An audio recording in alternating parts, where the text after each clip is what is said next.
Old man in the village comes in. Man walks in with his son. Says, "Sir, I would love if you can help teach my boy to have better habits." So the man walks with the little boy, and he's walking along, and the little boy's asking him all these questions. And while he's asking him questions, he tells him to stop and pick one of the flowers for him. So the boy walks over with his 2 fingers, and he picks a flower. And he just holds on to it. Continues walking on down the path. He continues asking questions. The wise man is not answering any of his questions about habit change. He tells him to walk over to a larger weed. It's about the size of the boy, and he tells him to pull that. He grabs it with his 2 hands.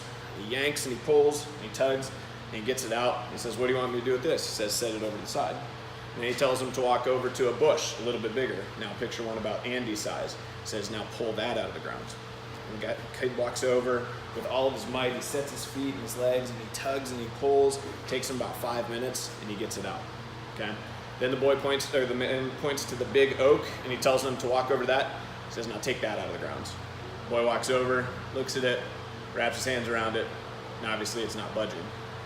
And the old man tells him, "You want to work on your habits until they are as firm and strong as the oak over here, so that nobody can ever get in the way or pull it out of the ground or stop."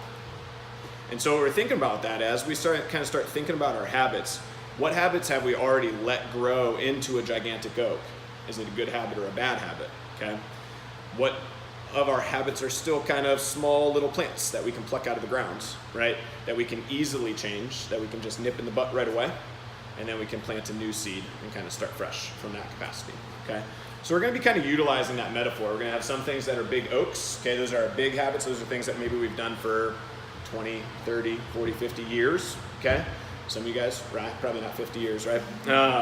And then we're going to be thinking about what are our small habits? What are the easy ones for us to prune, to change, to nip in the butt right away? And those, as we go into this whole life challenge, it's going to be an important question for you guys to kind of be thinking about. Do we want to take the easy ones or the hard ones? Okay? So why habits? Okay? I'm a firm believer in that your habits kind of define who you are. All right? We can kind of start thinking about that, and it gets oxymoronic to say otherwise, right? If I tell you this man over here is a religious man, but he never prays, he never goes to church, he never reads his holy book, he doesn't have any of the habits that we associate with a holy man, that sounds oxymoronic, right? Okay. What would you associate with somebody being a holy man, right? They have those virtues. They spend time working on their faith, okay? Same thing would go for a father, right? So I put that on here. It's one of my favorite movies, watching it earlier this week, Liar Liar, okay? He's a bad father because he's never there. He's not emotionally available, okay? Go grab a seat, guys.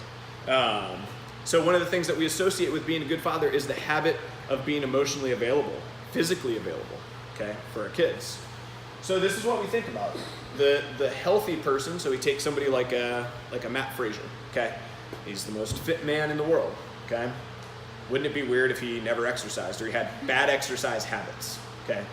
You guys see how your habits will help define the person that you're going to be, okay? So that's kind of what we want to be thinking about in this vein. And the better habits we have, the better character that we will develop, and then that can kind of start getting us closer to that person that we want to be.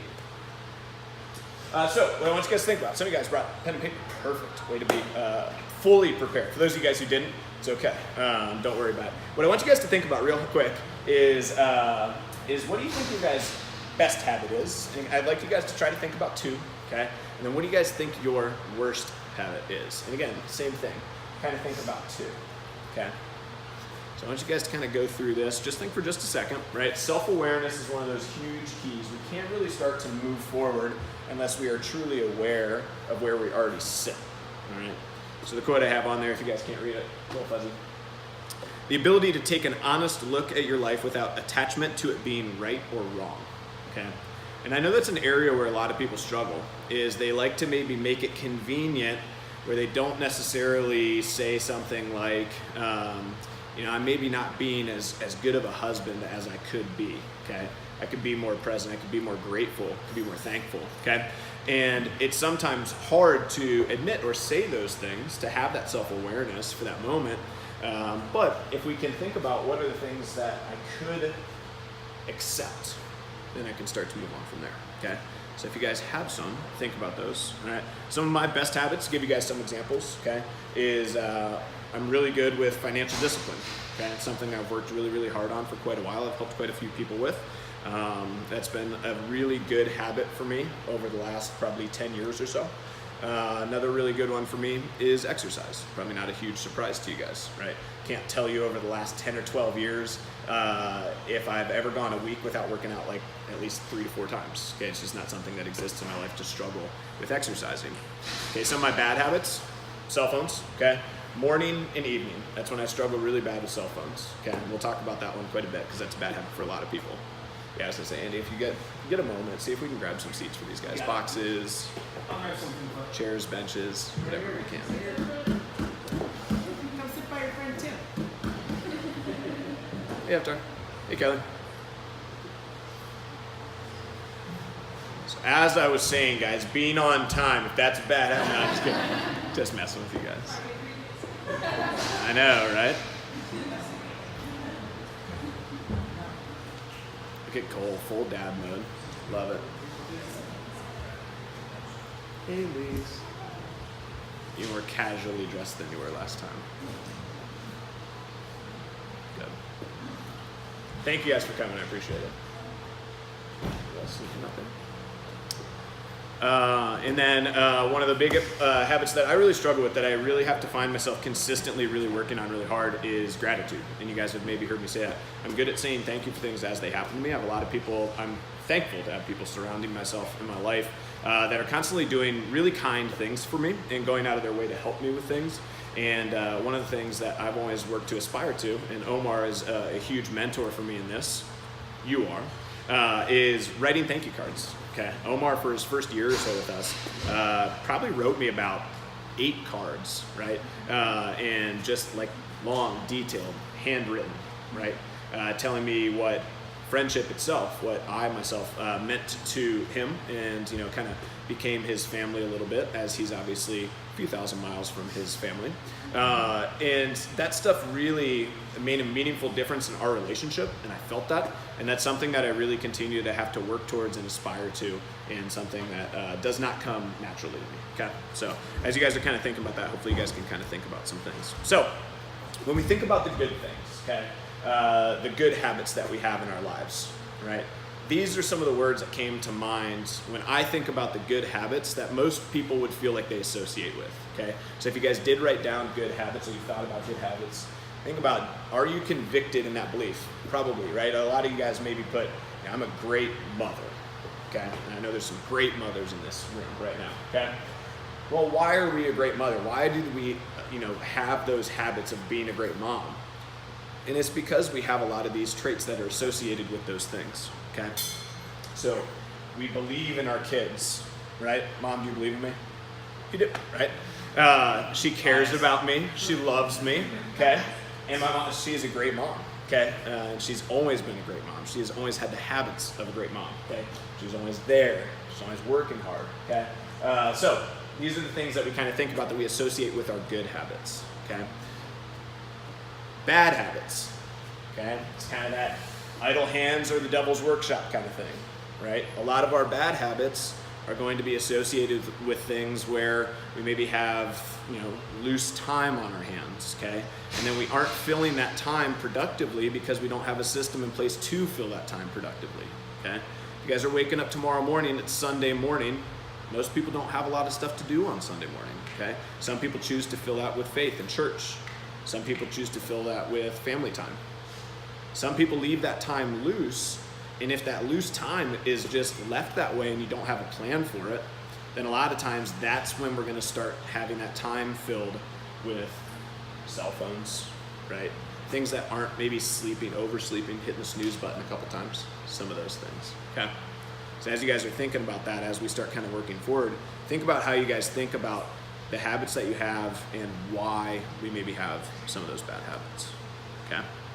So, a couple pictures that I kind of found, because we're going to talk a little bit about electronics, electronic depression, okay? And I found this one on the left, and the bottom one is one, speaks really well to me, but maybe the top ones are ones for you guys with kids that maybe speak to you guys a little bit. And it's kind of trying to call that attention what the dividers between us in our relationships are. And kind of thinking about, this line mentality is when we have loose time, right? There's no system for when you guys kind of sit inside of a line at Chipotle, or, that's always a big one for me, Starbucks, whatever it might be for you, wherever you're sitting in line, okay? You guys look around, right? Pay attention to what people are doing. As soon as we have this moment where there's nothing to be done for that current period of time, okay, what's our immediate system, okay? Is it to talk with new people? Is it to immediately pull out our cell phone and kind of scroll through, internet, Facebook, Instagram, whatever it might be, okay? And so habits and emotions have this kind of natural relationship, okay? If we think about good habits, we talked about they breed positive emotions. They have positive things that are associated with them. Bad habits breed a lot of negative emotions, okay? This quote's one of my favorites, okay? The key to success is emotional stability, okay? So kind of be thinking about that. How do we create emotional stability?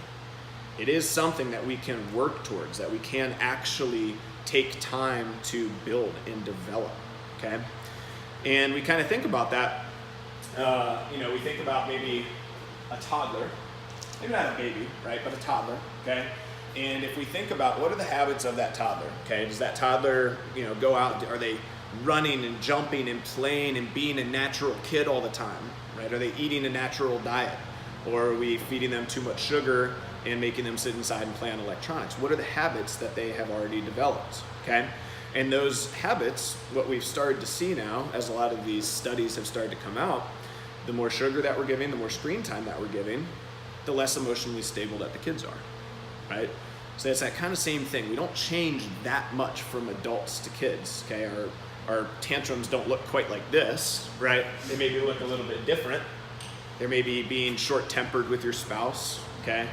Or they're being frustrated and irritated at work or with the people around you, being short in your conversations, not being present. Okay, those are huge ones. But we think about that, and if our habits don't get us into the mindset of having that good, solid emotional stability, then our relationships will suffer, and if our relationships suffer, a lot of times our work's going to suffer, and our families are going to suffer, okay? So I put that building that emotional stability or building habits, right? It's tough work, okay? It takes some time. So, if you guys know me, I've become a bit obsessed, some might say, with the idea of personal development or just development generally, always working to be a little bit better, okay? As a person, as a boss, as a lover, a husband, a son, whatever it is, okay? You guys can pick which area you guys really want to target, but just generally being a better person, okay? And so we have to have this constant pursuit of development. And what the big reason I think is you don't, throughout your entire life, you're gonna be changing and the people around you are gonna be changing. And so as we get closer and closer to different kind of transition points in our life, the habits necessary to go through those different changes are gonna change, okay? So if we take Andy as a good example right now, okay? Right now he's a man, a wife, and a dog, okay? And if you guys don't know, his wife's 8 months and 1 week pregnant, okay? So his life's about to get a little bit more difficult. It's gonna change, okay? Now what's gonna have to happen when that moment comes? Cole, you wanna answer that one for me? Yeah, right? So he's gonna have to have a little bit more dialed in timelines. Like his habits are going to have to adjust to meet that new upcoming change, okay? And so all throughout our life, these transition points are gonna happen. We're gonna change jobs, we're gonna move to new cities, our kids are gonna have kids, okay? Whatever it's gonna be, we're gonna have all these transition points, and each transition point is going to come with new habits, okay? So you need to constantly be in a state of developing yourself, so as these transition points come and go, your habits kind of change and mold with them, all right? So I put up here the keystone habit, and this is kind of the pursuit that we're only seeking, okay? If you guys don't know what a keystone is, to build an archway, okay, this is your last piece that you put in, but it supports all the other pieces around it, okay? So once we lock that in, it's now a solid, stable structure that stands freely, and they're very, very strong, okay, architecturally. And so when we're thinking about that, what is the one habit that we can put in place that is gonna help all of the rest of our habits kind of lock in place, be dialed in, and become kind of this firm, strong structure? And that's kind of what we're thinking about. And obviously, if you guys know me, I'm obviously big on health and wellness and nutrition being that driving force, being that keystone habit. If we can get that stuff dialed in, take care of ourselves, right? Making sure that we have good emotional stability, then everything else will kind of carry from there, okay? So that's kind of what we're thinking. Now, breaking habits, okay? So we're gonna talk about both. We're gonna talk about building habits and breaking habits, right? Because some people are gonna have bad habits that they gotta break, and some people are just gonna be in that boat where I need to maybe start thinking about how I can build a new habit, okay? So what did we let become a massive oak? All right, so trying to think about habits that you've had for 20, 30 years are gonna be extremely hard to break, okay? If we get people who are 40, 50, 60, and they're coming in and they're gonna be working on fitness and nutrition for the first time in their entire lives, it's gonna be tough, right? They've never taken 5 to 6 hours out of their week to dedicate to exercise. They've never, meal prepped on a Sunday ever, right? So now we're trying to think about changing all of these different things that they've implemented, right? Use my dad as an example, right? Ate cereal for how many years, Mom? Probably 50 years, right? Every single morning, okay? Breaking that habit, man, it was tough, right? He still probably does eat some cereal, right? Doesn't he? Grain-free cereal. Okay, so he's working on it. All right, we got him on a little bit different something, but we're chipping away, right? And so it's kind of that like old dogs are tough to teach new tricks kind of a thing. But the big reason why is those habits that we put in place. That's the system that we've kind of worked our life around. Okay, and you get very comfortable inside of those systems. And ripping out, if you guys have ever seen, I think I might have it on the next slide. Okay. Breaking down a tree this size, it's the biggest tree I could find, right? So that's the biggest oak I could find. So that's like eating cereal for 90 years, okay? But we think about that, like that's a lot of work, okay? Taking down a tree that big, it's got big roots, okay? It's probably gonna take a team of people. It's gonna take support, it's gonna take help. It's gonna take knowing why we're doing it, okay? And so we need to think about how we can start kind of chipping away and chopping that stuff down. And one of the big things that we start to see is people try to come in after 40 to 50 years of maybe bad nutritional habits or bad exercise habits, and what do they try to do? They try to take it out with one shot, right? Just like, I'm gonna come in, I'm gonna crush this 30-day challenge, and I'm gonna be good, right? And they try to just hack the system, okay? That's not the way it works. It's the reason that lottery winners end up broke 3 years later, because they don't have good financial systems in place to take care of that money, okay? The reason that they were playing the lottery a lot of times is they needed the money, okay? And they needed the money because they had poor spending habits. And so more money just amplifies that problem, okay? So it's kind of that same thing. As we start thinking about how do we chip away with some of these health and fitness ones, we have to make sure that we're not trying to hack the system. And as we get closer to this challenge that we're going to be starting next week, and as we get closer to challenges in the future, we have to think about not what we're going to hack. We're not going to try to knock this all out, right? If our goal is to lose 30 pounds, we're not going to try to lose 30 pounds in 6 weeks. We're going to try to set up the systems that we know will get us to lose 30 pounds maybe a year from now, but be able to keep that 30 pounds off for the rest of our life, okay? And that's kind of what we're thinking about with this. So, that's kind of our hacking thing, all right? Now, when we start thinking about changing our own habits, okay, this is one of the biggest things that I try to think about, right? It's so important how you talk about what you're doing, what you're gonna spend your time doing, what you're going to be involved with, okay? And what are you gonna be proud of, okay? If I were to be talking about you behind your back and you sneak around here and I'm saying, you know what? Maria has the most energy of anybody I've ever met, okay? Who's heard something like that before, right? Or said something like that before, right? A lot of people, okay? Now, if she walked around the corner and she heard that, she'd be proud to hear that, right? She takes pride in her energy, in her involvement with people, okay? And so that's what we're kind of thinking about, right? If we're gonna be having that kind of thought process where that's gonna be a habit or a characteristic, a trait that we are associated with, are we gonna be proud of it? And if you're not going to be proud of it, it's probably not going to be worth pursuing. Because again, if we go back to those love emotions, you're not going to be convicted. You're not going to believe in it. The people around you aren't necessarily going to support you because they maybe don't know if you even actually care, okay? And so you'll see a lot of times, us as coaches, we get to sit down and do consultations with people. We get to hear their goals. And I always try to tell the coaches, don't let transparent goals be the keystone of your conversation, okay? So if somebody says, I want to lose 10 pounds, it's kind of a transparent goal. Why do we want to lose 10 pounds? What are you going to be proud of if you lose 10 pounds? What's going to change in your life if you lose 10 pounds, okay? Oh, well, my husband will find me more attractive, and I think that we're maybe going to be, more sexually involved, right? Sorry, kids, right? Whatever it's going to be, okay? We're gonna be more loving with each other because of that. It's like, okay, great. Like now that's not as transparent of a reason, right? Now that's something you want a better relationship, okay? And you think that losing 10 pounds is going to help assist that. Maybe it will, maybe it won't. But we can start talking about other things going along those kind of same lines, okay? And then why will you be proud of it, all right? So trying to think about those two things, not just what will you be proud of, but why will you be proud of it? And can you articulate that to the people in your life that are going to support you, okay?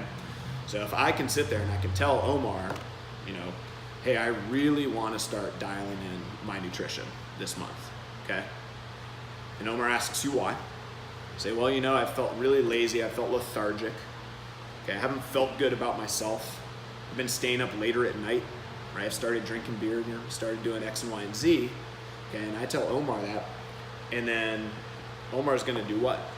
He's going to support me. He's going to ask me questions about it, okay? He's going to start helping mentor me and give me answers and doing those things, okay? But if I let him down in that, now we've lost that pride factor, right? I need to do something I can stand up tall and be proud that I'm sharing with other people, okay? And if we don't have that with the habits that we're trying to change, they're going to be very flimsy. They're going to be very easily broken. It's not going to grow those kind of firm roots that we're looking for. So, how do we accomplish this, right? 60-foot tree isn't built overnight, okay? So if we're building out an oak, right, we got to kind of nourish that thing, right? Got to get its sunlight, got to get its water, all that fun stuff, okay? So we have to make sure that we understand our why and our what, okay? And then once we've kind of done that, now we can start moving forward and looking at what are the obstacles that stand in my way, okay? And these are some of the biggest things, I think, for people. If you guys are going to sit there, you should be able to not only articulate your goal and articulate your goal to the people that are going to support you and be in your life for kind of going after that goal, but you should be able to sit and write down, these are the biggest obstacles and why I haven't already achieved this. And then this is the biggest obstacle that I foresee moving forward, okay? And so cell phones, if we go back to that one as a bad one, okay, that I'm working on, right? It's like, what are the obstacles that stand in my way? Well, Facebook is super addictive, right? They make money off of being super addictive, right? But we try to think about the obstacles that stand in my way are that I don't do well with loose time, okay? I need things to be structured. I need things to be on a calendar, okay? So for me, if I have loose time, it's like my family, my coaches, they support me in finding loose time, but sometimes they can probably tell, right? I don't like that all the time, right? I like things to be structured, right? I like to know what I'm doing and why I'm doing it. And so for me to get home at 6:30, but not have anything to go home and do, then that's going to be something that's an obstacle for me. So I need to figure out different things that I can start to do with that time and dial that in. So maybe I write thank you cards for an hour because gratitude is one of the habits that I want to build, right? So we can start kind of thinking about that. And then as we start thinking about the obstacles, this is what our coaches and our community are amazing for, okay? Is think about somebody who has overcome that same obstacle that you are trying to overcome, okay? So for me, I like to talk to Tom, for those of you guys who remember Tom, okay? Tom is the best cell phone person you'd ever meet in your entire life. He has the world's crappiest phone, and he never brings it with him. Maria's actually really good with it too. But you kind of think about it, he's never had Facebook, he's never had, I think now he has an Instagram, but he never has any of these things. And he's never been involved, he's never been consumed with it, he's never worried about it at all. And what is he? He's super present in all of his conversations. He's always there for people. He's reliable. He's a good friend, okay?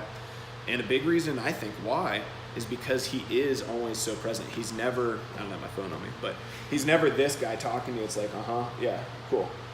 What? Yeah. So you're just out to dinner and and you meet people and you see this all the time, right? That was never Tom. He's always looking you right in the eyes. He's always involved in the conversation. And if you guys ever talk to people who know Tom or know Tom well, they have a love for him. Everybody does, right? He's a hugger. He's people that, he comes in, he's proud of you, he's happy to see you, okay? Yeah, Adrian's smiling. Adrian loves Tom, right? And so we kind of think about that. So Tom's a mentor. I talk to him all the time about that stuff, right? How can I be better with that, right? So try to think about that as we go. Find a mentor, find somebody who has already overcome the obstacle that you guys are struggling with, okay? So nutrition-wise, you guys have coaches. Pretty much every coach that's going to be involved in our facility, I'm proud to say, is pretty dialed in on nutrition. And they've all worked on nutrition, right? Have you guys ever talked to Jenny about it? She's worked on nutrition a lot. She's gone through everything that you can possibly imagine with nutrition, okay? A lot of the coaches have. Amanda has. She dates back to the paleo challenges when our seminars were not quite this nice, right? And so you kind of, those conversations are simple, right? Nutritional conversations for us are relatively simple. There you go, Eric. And so that's kind of what we're thinking about in terms of finding that stuff, right? And sometimes it's hard to find mentors with that, but that's kind of what I envision our community doing for each other, right? Is being able to mentor and coach each other towards some of those things. Okay. So this is kind of this is the thing that I think about, right? Is how can we give each other? How can I give you? How can we give the person next to us, ourselves, a little bit more? How can we give you guys the tools, the help, the support? Okay. And that's why I think it's cool that as a community, a lot of us are signed up already for the Whole Life Challenge, but a lot of people are going to be doing that. I think that's what's so cool about it, right? Is everybody is a new tool in that toolkit. Every person that joins that Whole Life Challenge or is going to be here and support each other through it, they're a new tool in that toolkit. They bring a whole different skill set and a whole different group of habits that might be really beneficial to somebody else, okay? Amanda might have her nutrition dialed in, but she might really struggle with sleep. She might really struggle with drinking water, okay? I can help her with drinking water. Never been a problem for me, okay? So that's kind of what we're thinking about is how can we kind of utilize those people around us. And if you guys haven't already looked at the Whole Life Challenge website and you guys are signed up for it, they have a lot of really good resources on there, right? Articles, right? Nutrition guides, videos, all kinds of stuff on there on how to help you with each of the habits that are going to be that we're going to be aiming to build, okay? So as we start thinking about that, what I want you guys to think about is we're going to be trying to kind of think about breaking one bad habit and building a new habit, okay? Just one, right? And that's all I really want you guys to focus on. So once we get to the Whole Life Challenge stuff, we'll talk about that just a little bit more. But what we think about is, that kind of Gandhi quote, if we skip forward, all right? Beliefs become your thoughts become your words, okay? And then words become actions. So it's so important with how we talk about ourselves, how we talk about other people, okay? How we build other people up, and try to think about how those words will start to become kind of our habits, okay? And I'm a firm believer in this, and trying to think again, this is kind of a different way of saying what we said earlier, where your habits kind of define you, right? Your habits will define you as a person. It's that same thing, your habits and your values become your destiny, so that will define you, right? And trying to think about, as we kind of grow forward, how we kind of are remembered, and then how the people around us are going to be speaking about us. And again, trying to think about what are they not saying already that you wish they were saying, and what are they maybe saying about you that you wish they weren't saying, okay? Those are kind of things that I like to think about as ways to motivate myself. So if you guys have listened to the podcast at all, you guys know this is sort of my equation, right? This is what the thing that I kind of think about all the time, okay? So first we have to be aware of the issue. And a lot of times self-awareness is, and the coaches will tell you, this is a number one for a lot of people. We're just not there yet. We're not being honest with ourselves. We're not being honest with ourselves about why we maybe want to lose weight, why we want to be more fit, why we are unhappy, right? We're not being honest with ourselves enough about that because it's just not maybe convenient for us at the time, or we're not facing those truths harshly enough, okay? And a lot of times that can be, the people that we surround ourselves with. If you have friends that are going to call you out on your stuff, that's usually a huge benefit, okay? So we try to think about surrounding ourselves with people that will do that for us. Find the system to fix the issue, right? So a lot of times that might be, hey, we have to find a new nutrition plan. We have to find a meal plan. We have to find whatever it might be that's going to help kind of fix that issue. If it is losing weight, that's going to be a system that we need to find, okay? If it's something else, we need to think about, where might we be able to find that system, okay? So if it's exercise, obviously we do that also. But if it's religious or spiritual or something like that, we might need to go and find a priest or a new church or somebody else who's spiritual, okay? And then implementing that system, and obviously this is the hard part, okay? Is making sure that we are doing that consistently and that system is being implemented the way it's supposed to be, all right? So I always tell people a story, and Angela's not here, so we can throw her under the bus, but I love her. So we were doing an original paleo challenge, okay? And we were talking about grams of protein. And as we start talking about this in a second, Andy will dive into this probably a little bit more. Grams of protein. Well, she thought that on a scale, those were actual literal grams of protein, and that's what she was eating every day. So if you guys ever think about weighing out like 120 grams of chicken, and that's all the protein that you eat all day, well, that's not very much food, okay? So after about a week, she comes up to me and she's just like, something's just not right. Like I am starving. Like, is this normal? And I'm like, no, you should feel like you're eating way more protein than you ever have. And so she starts telling me, and it's like, oh yeah, okay. So she wasn't implementing the system the right way, right? So we fixed that, and then she was successful with that, okay? And then we think about how do we do that kind of consistently over time. So again, it's that idea, right? Everything up to implementing the system is kind of planting the seed, right? And from there, then it's nurturing, right? Doing it consistently is kind of how we get to it being a small tree, a big tree, and then growing some really firm roots so that we kind of can't rip it out of the ground, okay? So as we think about the Whole Life Challenge, that's kind of what we're centered around, is our next thing that's right in front of us. It is a habit change seminar, okay? That's what it is, right? It's not a weight loss seminar. It's not a nutrition challenge. It's not a exercise challenge, okay? It is those things if that is the habit that we want to be working on, okay? Otherwise, maybe not, okay?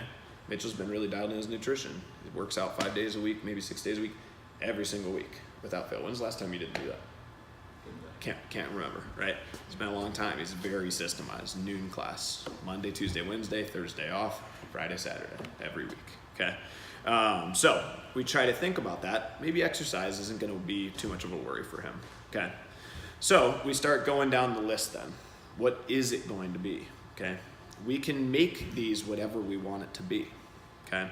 You're not absolutely forced into doing the challenge the way that they say you have to do the challenge or the way that the challenge parameters maybe give you. So nutrition was a big one for people last year, okay? Nutrition, you can get a 5 or you can get a 0, okay? Now, what's a 5? Different for everybody, right? What's a 0? Different for everybody, okay? A 5 for my dad might be not eating cereal, and that's it. Nothing else matters, right? He's gonna fix this one habit, and that's it, okay? That's all he's focused on for the whole challenge. So if he doesn't eat cereal in the morning, boom, he gets a 5, okay? Don't pay attention to the rest of that other stuff. Doesn't matter, that's not the goal, okay? Trying to fix one small system first, right? And if we fix that small system, then we're good to go, okay? But if I told him, you have to stop eating cereal, and you have to change, now you can't put sugar in your coffee, okay? And you can't have that banana, okay? And you can't, when you go to lunch, right, now you have to eat, salad, and you have to have dressing on the side, and you have to have, fish or chicken, okay? Then for dinner, you're vegetables only, okay? And also, you see how now it becomes this thing where a 5 is so much more, okay?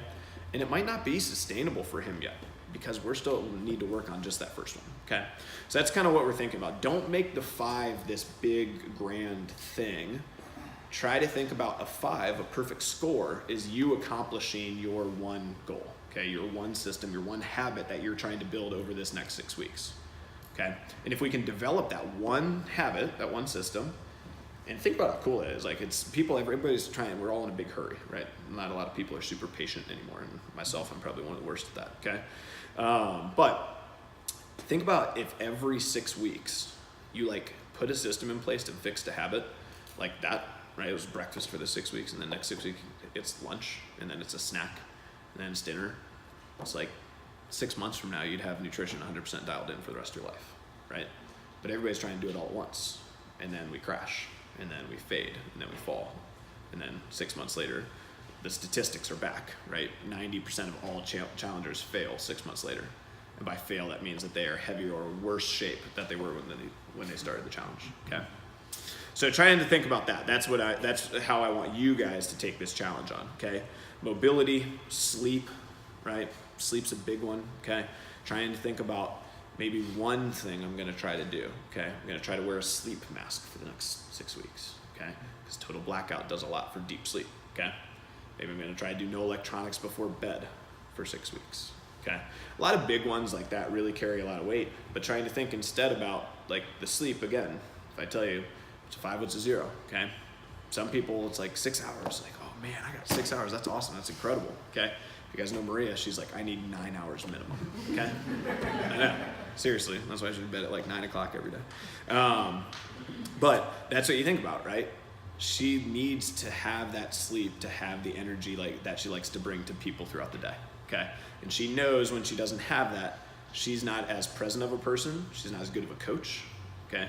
She's not as aware of, everybody's kind of that, what's the word? Emotional awareness, okay? She doesn't actually feel people as well when she's not well slept, okay? And so she gets agitated and frustrated. And those aren't adjectives that are normally associated with her, okay?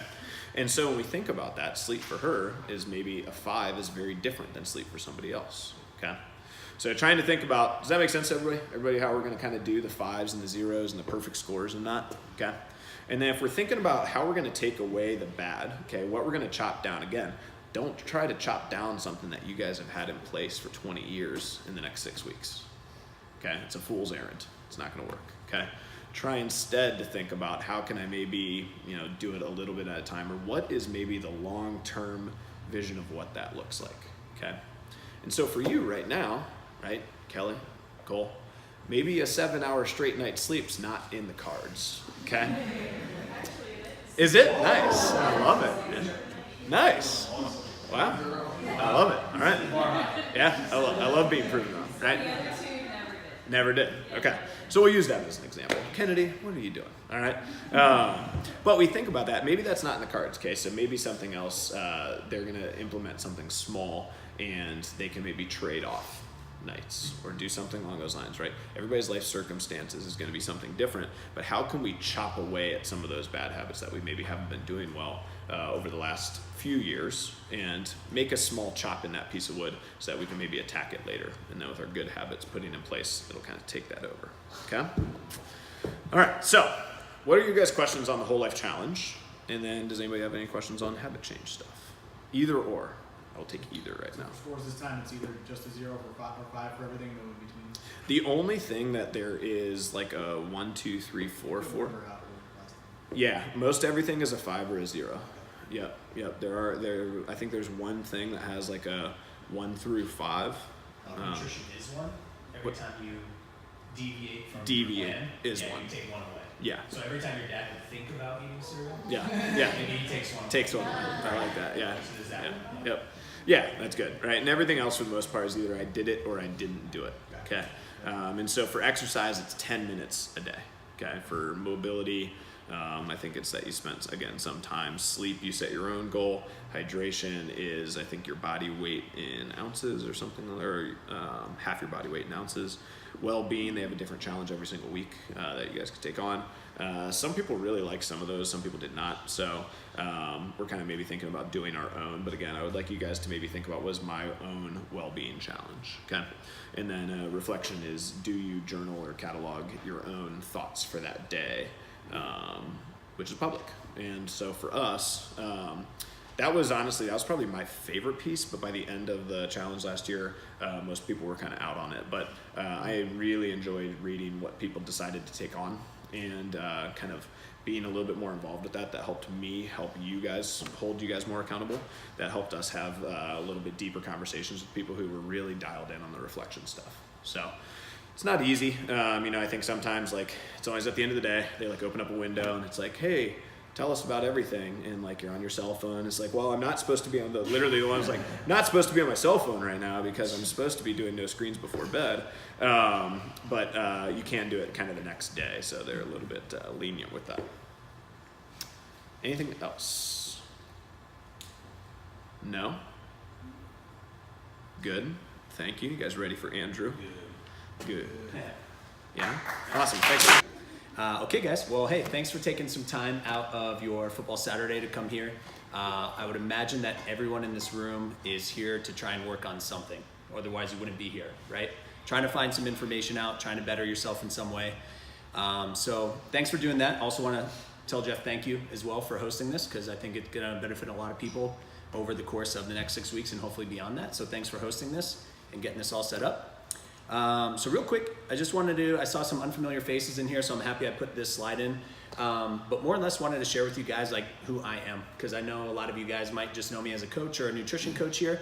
But I do want to let you guys know that I am a registered and licensed dietitian in the state of Ohio. So we had to go through a little bit additional schooling and an internship program that I did through Mount Carmel to get my degree, and it's very much science and evidence-based nutrition practice stuff. So I graduated from OSU with this guy right here in the front. David's also a dietitian, so if you ever see him in passing, you can always ask him some questions. But we really wanted to differentiate. We are not nutritionists, and the big difference being anyone can call themselves a nutritionist. If you know one food fact and you share that with someone, you can call yourself a nutritionist. So when we get into talking about different things, yeah, congratulations. A lot of people just resume builder. A lot of people just added a line to their resume, yeah. But the biggest thing is, when we start to talking about weight management, writing meal plans, helping someone with their diabetes or their high cholesterol, that's where our expertise comes into play, and that's where really we can be an asset to any health team. So a lot of my history is in the clinical realm. I did clinical in the hospital setting for 7 years in a neurology setting. So lots of tube feeding, lots of really sick people. So now I have the benefit of catching people on the front end of the spectrum. So again, thanks to Jeff for letting me live that out. I appreciate that. So kind of building off Jeff's habit conversation, this is one of my favorite things to talk to people about. Don't simply rely on your motivation of, I really want to lose those 10 pounds to look good for my cruise in a few weeks. But rely on the discipline that comes from that habit change. So that why that he was talking about. So a lot of people, when they come in and they're like, hey, I want to start CrossFit, they see it very idealized on the internet. They see Matt Frazier pumping out some iron, hitting some good workouts. They're looking at the top of that pyramid. They're ready to come in the doors and just get started. So they really have it upside down. And you might see CrossFit and even some stuff that we're sharing where that pyramid is flipped upside down, where that nutrition piece is on the bottom. And that's really where the start to any good change, especially when it comes to fitness, weight loss, any health parameters that we're looking to improve on, we have to make sure we're dialed in with that nutrition. So I hope you guys can learn from that and hopefully see the benefit in that. And we'll dive into that a little bit more. So again, excuse the formatting, but as far as the Whole Life Challenge is concerned, this is their stance. This is when it comes to those 3 tiers that we can choose. They simply say, eat nutritious and healthful foods.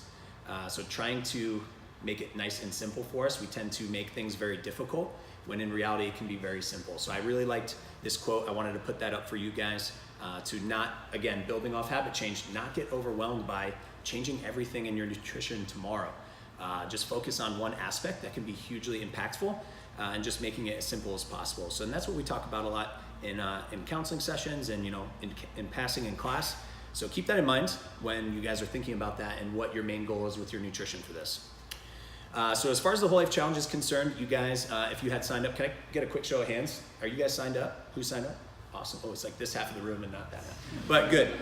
So just to give you guys a little bit of insight into what you're looking at. Once you sign up, part of your profile creation is choosing the level of nutrition you want to follow during the challenge. So animations are working. Yes. All right. So 3 levels to choose from here. So the very basic one is like the kickstart level. So this would be, maybe you have never done any meaningful nutrition work. You really don't know where to start, maybe a little confused about nutrition or what it is. This is called the kickstart level. So really just getting started, looking for the right way to kick things off. And it basically is much more broad brushstroke to what we're going to be doing. So it'll ask you to limit refined grains that come from like processed breads, a loaf of bread, bless you. Any candy, cheeses with the dairy. It's not all dairy, just cheeses. And then the fun stuff, beer, soda, fried foods, okay? This can be a really great way, again, to make a simple change, to make a really impactful start to your nutrition. The next level is called the lifestyle. Now this is, and I'll tell a story in a second. I weaned down to the lifestyle last year. So middle ground, basically looking to create some sustainable nutrition around whole, nutritious, delicious foods. So pretty much one step up, kind of getting into like a more healthful, nutritious, whole-based foods, and you guys can see what we're limiting there.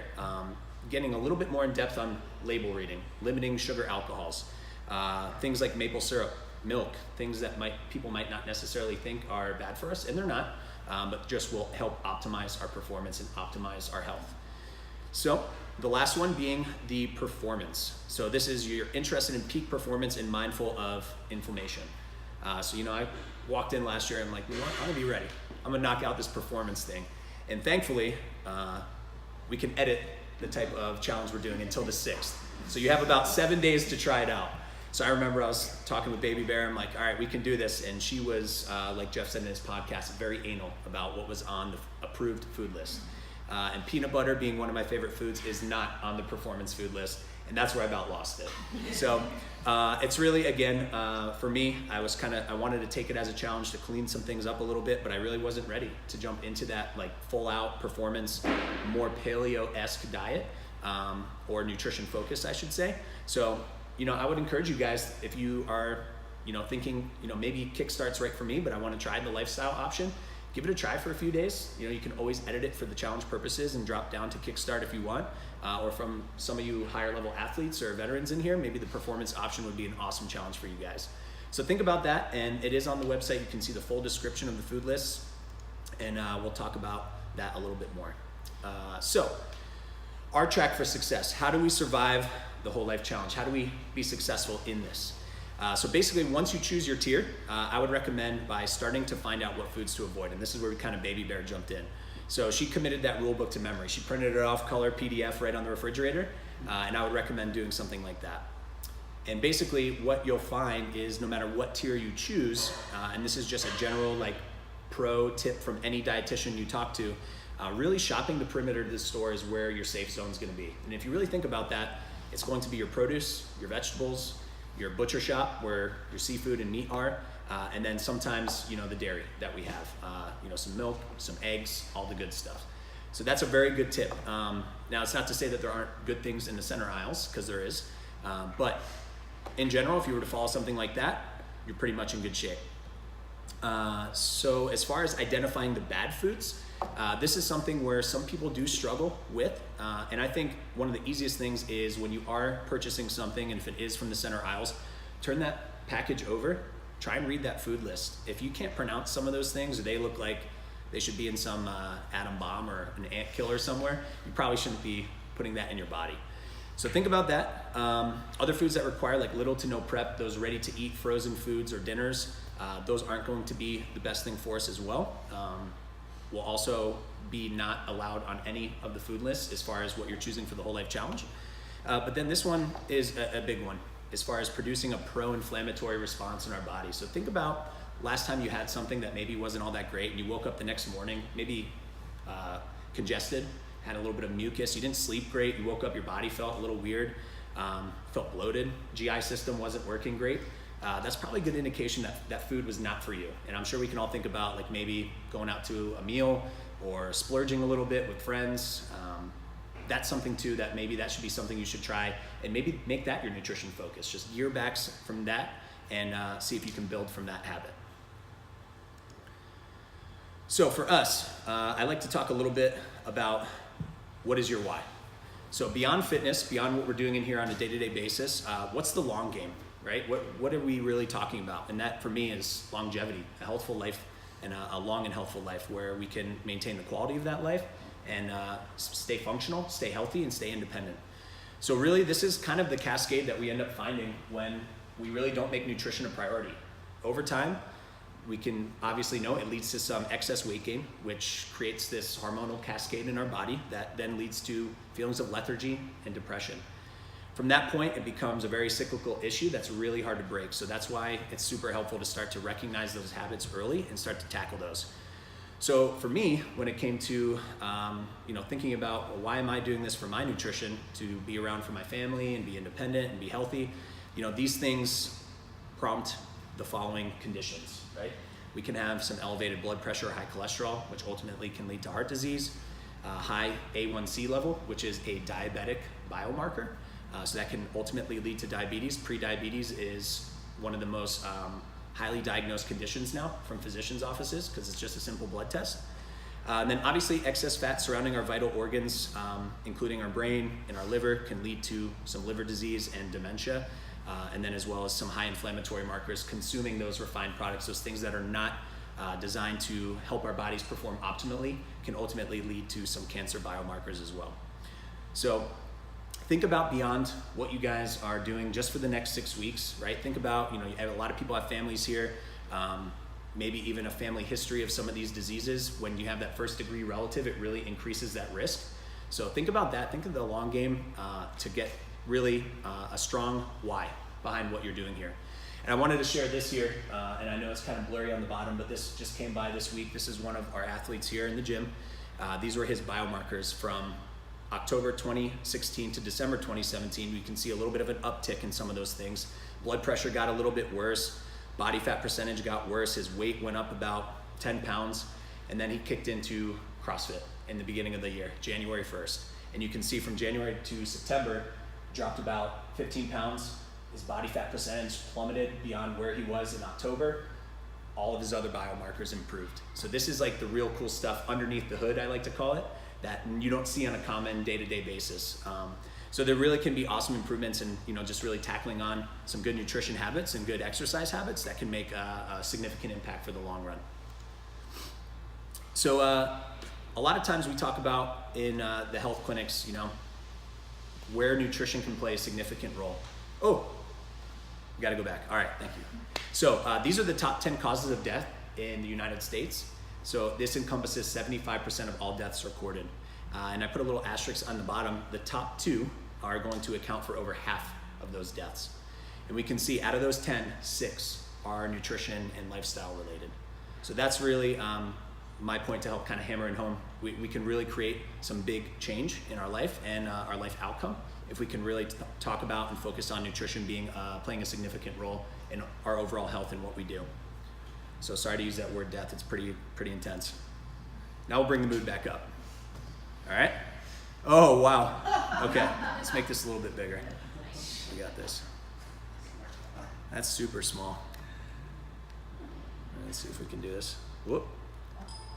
Oop. Oh no, I am control-zing.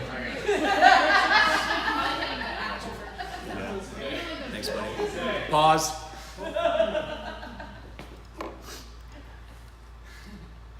There we go. I wonder if we can just keep it this size and go from there. Sorry to all the listeners at home. All right, can you guys see that okay? Ish? All right, I'm gonna be going through the points, so no problem. All right, now to get into the nitty gritty. So introduction to healthful eating to help you guys on your way. Who does not know what a macronutrient is or doesn't feel confident maybe describing it? Okay, cool, good. So we'll learn a little something today. So macronutrients, basically these are the nutrients we need in large amounts. We think macro, we think we need them in a larger amount. These are gonna be what makes up a majority of our energy and how we help our bodies perform and recover and all those things. So we have our carbohydrate, our protein, and our fat. We've heard these terms before, I'm sure. But just understand that when you are talking to a health practitioner, unless you have a condition that requires eliminating something like that, basically it's a red flag for us if if I talk to someone, they're like, yeah, listen, I just don't eat any sort of carb whatsoever. I just eat tons of protein and fat, and I live the dream. I'm staring right at Ryan Hastings right now. There he is. I was thinking Jeff was talking about Maria. I'm going to talk a lot about you in this next part, okay? And it's not necessarily a bad thing, but we just know that sustainability, maybe optimized performance, aren't going to be able to be achieved if we're going to be eliminating major food groups or major macronutrients. There's a reason why there's a foundational 3, and they've been kind of all around for generations and thousands of years. So we need to keep those involved in our diet. I do want to mention that this is the information I'm going to share. It's not a one-size-fits-all approach. Anyone who's worked with me knows that. It's very much individualistic. So information you see, be gentle if someone's told you something else. So it's a little bit more of a broad overview. Come on, Jeffrey. You just keep going. Yep. Okay. Okay, so carbohydrates are our first main group.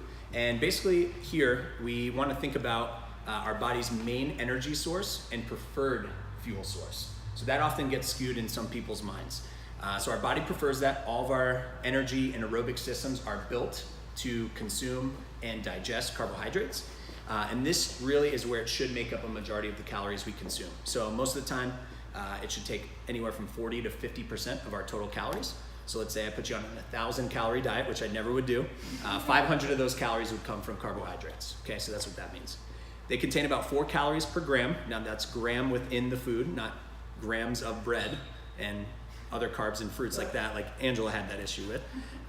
But we have 2 different types. Simple, providing quick energy. Simple meaning our body can easily digest that. There's not much getting in the way to digest and absorb that. So we can think like maybe a white rice versus a brown rice. Brown rice has a lot more fiber, a few more minerals and micronutrients in there. A little bit easier for our body to digest the white rice than it would be the brown rice. So the white rice will act as a little bit more rapidly used energy source versus the brown taking a little bit longer for our body to digest, break that down and use that as energy. So often we'll talk to our athletes about timing with consuming something like that. If you're about to hit a good workout in about an hour and a half, 2 hours, Eric suffered from this in the past. He's like, yeah, I'm gonna get the white rice, but he's put a ton of guacamole on that and then all the fat prevented that from being digested. But you know, you can start with some of that white rice there. Andy, can I ask a question? Go for it. Can we pause on it real quick? So can you go through just, again, I don't want to make any assumptions, but Sure. Can you just go through just what would be, let's say like in a general order of priority, where should we, if we're getting 500, or 50% of our calories from there, how would you prefer to see that in terms of types of carbohydrates? Right. That's a great question. So often I'll talk to my clients or athletes about kind of like red and green light carbohydrates because we know, and I think the next slide has some more minuscule information. Yeah, you guys just do that. And this will help. Yeah, do this right here. What is this, presentation for ants? So basically, we can think about, and it gets back to that initial slide about eating whole nutritious foods. So obviously, our body will digest carbohydrates much differently from some fruits and a sprouted bread versus a pack of Twizzler Poland peels, right? A little bit different. So a lot of people come to me and they say, hey, I follow this concept if it fits your macros, right? Which basically means if you get your macronutrients in, you get them in. It doesn't matter what source they come from, okay? But I'm much more of a person who talks a little bit more about quality and how your body uses that. And I use the car analogy for that. You want to put the best possible fuel in a sports car. You don't want to put the diesel that was recycled from some semi-truck. It's not going to run as well. So as far as the grains or carbohydrates, are concerned, this is a pretty good list of what you can find. And this is really where I would push most people to stick to. We're talking about ancient grains, nice whole-based nutritious foods like quinoa, farro, barley, sprouted bread. I often will recommend that to my clients as well versus the standard refined bread that you can put on the shelf and stay there for about 2 to 3 weeks. Shows that there's a lot of refined pieces to that that's keeping it a little bit more shelf stable. So again, thinking about shopping the perimeter of that grocery store, that's going to be where you're going to want to get a majority of your carbohydrates from. Some starchy vegetables like potatoes, corn, squash, peas, your fruits that you can get from that produce section as well, and then not much as far as the grains are concerned. And meaning your body can produce obviously much better fuel and much more performance-driven results if you are consuming better carbohydrates, not some that are man-made or man had his hands in that to make that for you. Does that answer your question? Yeah. Okay. Also, there's some beans or legumes, chickpeas, black beans, lentils, and then here we have dairy. That will also be considered a part of a carbohydrate. There's lactose in that, so naturally occurring sugars, and then the natural occurring sugar in fruit is fructose. I'm sure we've heard these words before, but the reason I bring that up is because we had someone not too long ago tell us, I've been eating grapefruit for decades. I had no idea that was a carbohydrate. So not knowing or thinking about that in that way, I just wanted to bring that to attention. Obviously, we have those added sweeteners as well. You know, we hear a lot about agave, honey, molasses, maple syrup. Those are naturally sweet. We can imagine that there's some carbohydrate in there. And then lastly, our added sugars. And these are kind of where we raise that red flag. That high fructose corn syrup we hear a lot about. Again, you could turn over any label now, even that bread that's refined, that's on the shelf. And within the first 3 ingredients, there's probably gonna be a sugar in there to make it a little bit more appealing to the public. Any questions about the carbohydrates, guys? Okay. Got my technician coming in to fix my fonts. So I have some pro tips on carbohydrates. You know, basically, we wanna be choosing whole grains as often as possible. Basically from here, non-GMO products as well. Does anyone know what GMO stands for?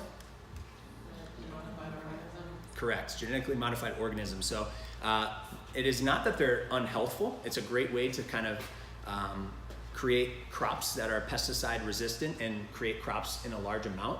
But what they're finding over time is that there is that risk of having a higher heavy metal content, which is that mercury we hear about in fish sometimes, lead, all these things, because they're not natural. There hasn't been time for the plant to adapt to that, to remove those toxins. Sometimes we see that there's increased allergens to these foods, being new strains of DNA within that product. And there's just questionable health benefits as far as being as nutritious as their real counterparts.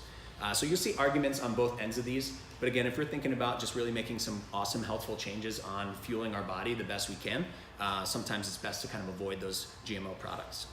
And then including a variety of fruits and vegetables each day. One of my favorite quotes to tell people is try and eat the colors of a rainbow on any given day. That's gonna make sure you're getting a ton of phytonutrients and a ton of just regular vitamins and minerals. And you know, half the time people come to me and they say, hey, I just wanna get some more energy. It's like, well, how many fruits and vegetables are you eating? Not many. And this is where our B vitamins come from, where we can get a lot of energy. And you can ensure that you're getting a variety, kind of just eating different colors that come from blueberries, raspberries, you know, a squash, an eggplant, those types of things to get a lot of color into your diet. More information coming out with dairy, significantly impacting GI distress. So that feeling of bloating, maybe awkward stools and different timing with that. But also too, a lot more research coming out with, you know, acne and skin. So limiting dairy where you can, but if you do consume it, kind of using that more local, organic, you know, non-antibiotic sort of products to help kind of ensure that we're getting the best possible product. How much does dairy have an effect on inflammation? It's going to be different for everyone. So there's a lactase enzyme in our body that helps break that down and digest that. And as we grow older, we lose the ability to digest that. So some people, they're just genetically predisposed to lose that faster. So my wife, for example, she's lactose intolerant, can't do it, but I can eat as much dairy as I want. So really, it's more of a feeling on how you do with that. But it definitely plays a role regardless of who you are. They call it kind of like a low-grade systemic inflammation, and it kind of impacts, this is getting really scientific, but kind of impacts the cellular linings in your GI system just slightly to open it up and then ultimately leak the contents of your GI system into like your body over time. So that's really what creates the inflammation, and that's why we say, you know, limit it the best you can, and if you feel like you do okay with that and your body responds well to it, you can keep doing that. Frozen products are good as far as carbs are concerned, so frozen vegetables, frozen foods, fruits, excuse me. So understand that they're just flash frozen at the peak of ripeness. So those are good, so don't be too concerned about incorporating those. That's a big conversation I have. You know, people think they always have to buy fresh, they never use it, and then it goes bad. So frozen's absolutely okay to do. And then, of course, don't discredit any convenient ready-to-eat food. So I know Mitchell's on the jasmine rice game from Trader Joe's. Yeah. It's ready to go. All you have to do is throw it in the microwave for 3 minutes. That's an absolutely perfect carb source there. No additives to that, no added sauces or seasonings or anything like that. But, you know, there's ways that we can cut corners to make it a little bit more perfect for you in your lifestyle. Okay, any questions on that stuff? Awesome.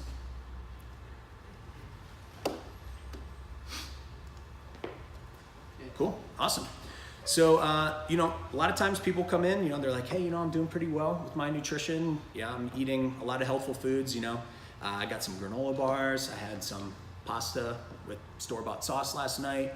I had like barbecue chicken the other evening. And then if you really boil it down, and depending on what they're working towards, you can find that there's a lot of added sugars in those healthful food products. Biggest one we typically find are sweetened beverages. You know, we can go to Starbucks and get a venti pumpkin spice latte, and next thing you know, you're consuming 60 grams of added sugar from all the sauce that they're putting in there. So there are a lot of tips and tricks to work around this stuff, but it is something to think about. You know, I encourage you all to think about what you do on a daily basis, see if any of these healthful foods kind of fall into your day-to-day, and start to look at maybe comparing some food labels, seeing if we can make some better choices with that. Quick question on that. Yeah, go for it.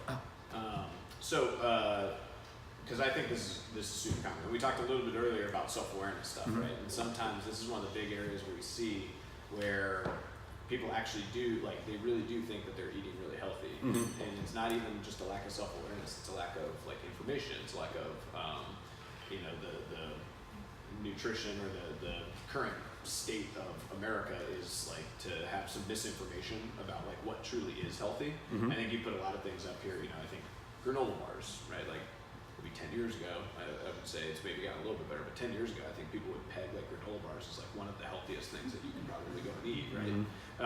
And so there's a little bit of headway with some of that kind of stuff, but you know, like, what do you think is one of the best ways for people to really, you know, seek out, like, a good source of information and be a little bit more critical of their own nutritional, like, habits? Like, is there like a source for that, or do you feel like it's something that everybody should log and be more aware of that kind of stuff, or what do you think? Yeah, absolutely. I think that, again, you know, just asking questions, finding a mentor that you know that's kind of has it pretty dialed in. Knowledge is everything here. You know, understanding how to read a food label. You can go to eatright.org, which is the Academy of Nutrition and Dietetics website. A lot of great information for the public on there, but also, like, how to just read a food label. I don't know if you guys feel super confident in that. It can be kind of confusing. And that will kind of show you how to look for those added sugars and how to limit those as much as possible. But even more so, you know, I was talking with someone in here not too long ago who just started re-tracking their food, and her main question was, hey, I found that, like, I had 70 grams of added sugar in my diet with the food that I was tracking. So that's a great recommendation. You know, take some time, go to MyFitnessPal, track a normal day, kind of see how you measure up, and MyFitnessPal will offer you recommendations like, this is where you should be for total added sugars, which my stance is always limit those as much as possible versus shooting for a certain number. So that can be a really good piece to help kind of open your eyes and understand that a little bit more. Yep. All right, guys, continuing with our slides for ants. We have a few more here. Okay. Wow. So protein, these are the building blocks of our body, right? So we need this to recover from exercise. They contain essential amino acids, which are the building blocks of protein to help build muscle and recover properly. So from here, these are gonna make up a much smaller percentage of our total caloric intake. Again, this varies per person, so about 25 to 30% of your total calories. And then similar to carbohydrate, they contain about 4 calories per gram as well, okay? Can anyone guess how many calories per gram alcohol contains? 0. You're right, 0, we hope. Not you, David. So in comparison to a protein or a carb, alcohol contains about 7 calories per gram. So we'll talk about alcohol at the end here, but basically that's where you can start to see one of the low-hanging fruits in our nutrition that we can do is kind of going through there and looking at how much alcohol we're consuming and trying to cut back on that. Although the recommendation is 1 glass a day for ladies and 2 for men. Yeah. Does it matter for liquor, whether you drink dark liquor or clear light liquor? Sometimes it just kind of depends on what it's distilled from, but you know you have to take in a much smaller amount. So for liquor, it's going to be about 2 ounces versus wine, which is you get 4 ounces of that. So pretty similar there, but the reason being most people think is because you're taking in a lower quantity at a higher proof that you can kind of hack the system there. But basically it's going to kind of play a significant impact regardless. Go Russian. What's that? Go Russian. Go right. So some pro tips on protein here. These are just, again, some little dietitian hacks. Grass-fed, wild-caught as much as possible. This is going to increase our omega-3s that we're taking in, and I'll talk about those in a little bit. Also going to be, of course, much less antibiotic used in raising that product. And then if you've ever looked up some information about farm-raised fish, it would change your opinion pretty fast. Lisa and I have had conversations about that. So trying to have seafood or fish about twice a week, again, getting that omega-3 content in local. It not only helps our local community, but the environment as well. There's a lot of documentaries out there now about the impact cattle farming has in the United States and what that does. So I would encourage you to take a look at a couple of those. Lean meats as frequently as possible. So this is gonna help you get the most bang for your buck, especially if you're concerned about your fat calories or counting macros. 90% or greater when it comes to a couple of these cuts. Poultry, obviously, and fish are gonna be our leanest amounts. So a lot of information out there now about fat not having as much of an impact on our total cholesterol and heart health, which is true. It's a little bit more carbohydrate based, but some of us have a higher genetic predisposition to have a higher cholesterol level and be experience that a little bit more significantly. So if you're one of those people who have a heart disease in your family, it's definitely one of those things where you want to be monitoring your fat intake and being cautious with that. A lot of questions about protein powders a lot of the time, and this is kind of our general rule of thumb. So if you're looking at that, greater than 20 grams of protein per serving, less than 15 grams of carb, and less than 2 grams of fat.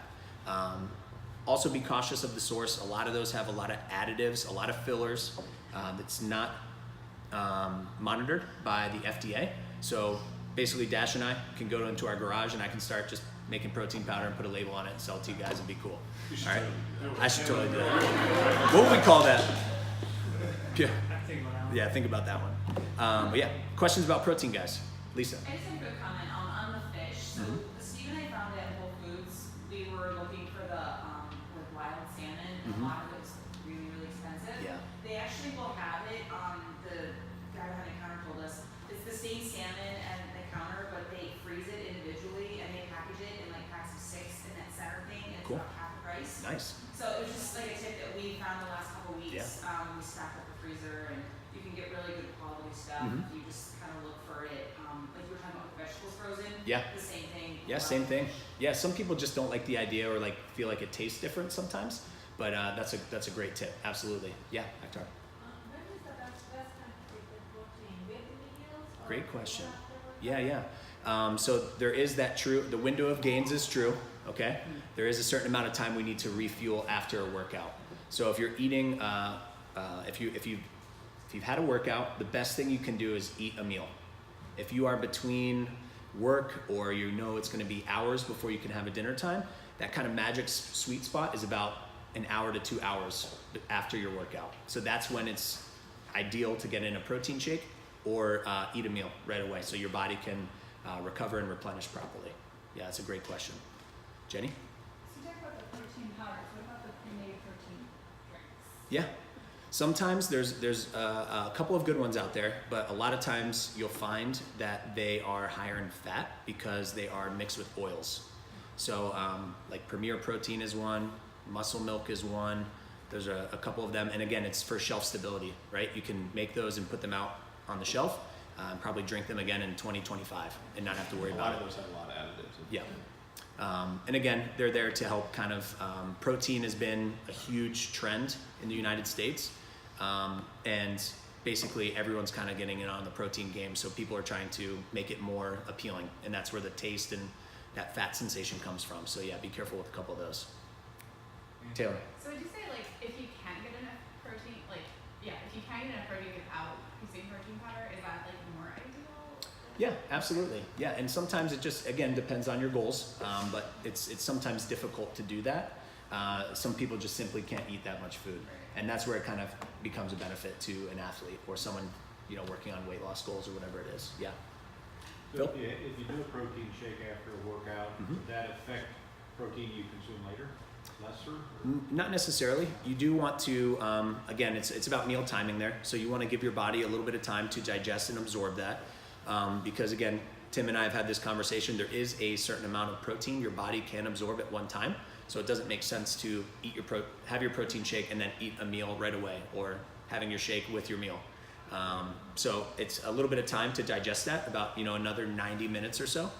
so your body can start to process that and absorb that and utilize that before you have a true meal. If you did your 3:30 workout, kind of protein shake at 4:30, then you weren't going to eat till 7.